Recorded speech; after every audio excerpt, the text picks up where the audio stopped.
blushed in his pyjamas, and his eyes widened in horror at the sight of her. "Yuck!" he exclaimed, screwing up his face. "Not those again." Angelica picked up her wineglass and scrunched her tousled blonde hair between her fingers. "Sorry, sweetie, tonight I need my big pants," she told him, taking a sip of chilled Sauvignon. "It's big pants or big tummy, and I know which I prefer." "Daddy doesn't like them either." "That's because Frenchmen appreciate beautiful underwear."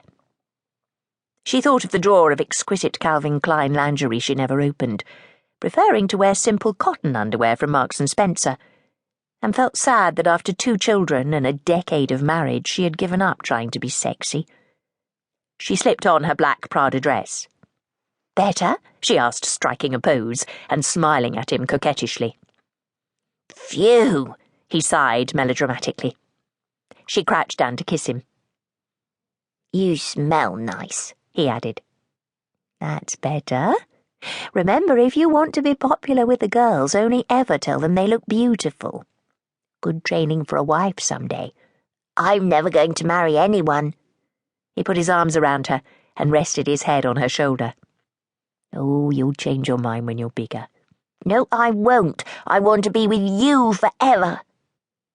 Angelica's eyes welled with emotion. "Oh, darling, that's the nicest thing you've ever said. Who needs magic when I have you?" "Give me the full Joe." He pressed himself against her with a giggle. "That's so nice. Can I watch Aunt Bully now?" "Go on, then."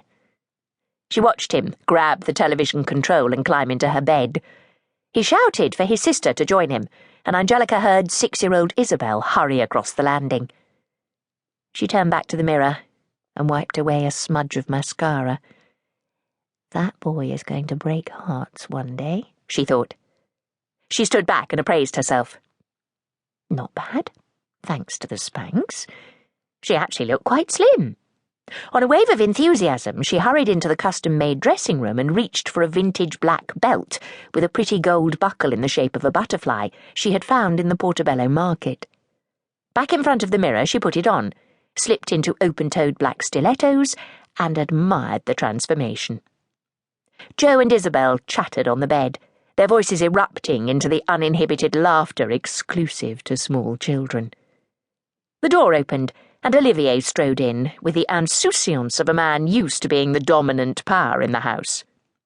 "It smells like a bordello." He turned up the lights. "The children should be in bed." "They are in bed. Our bed," she laughed. "Hello, darling." He scowled and blew out the candles, knowing that she would forget.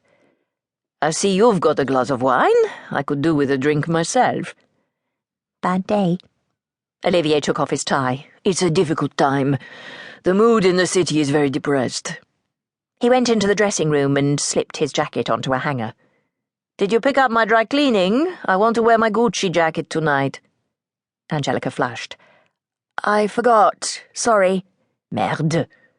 Sometimes I wonder what goes on in that cotton wool head of yours." "There's a whole world in here, beyond the cotton wool, of course." She tapped her temple, trying to be upbeat. "I get paid to imagine." "You remember the plots of those fantasy novels of yours, but you don't remember to pick up my dry cleaning.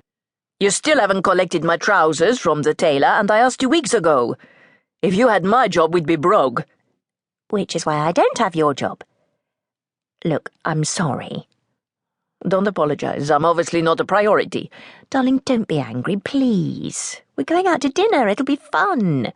You'll forget about the city and your Gucci jacket." She walked up behind him and put her arms around his waist. "You know you're my priority." "Then be an angel and get me a drink, and put the children to bed. The summer holiday is too long. When do they go back?" "Thursday."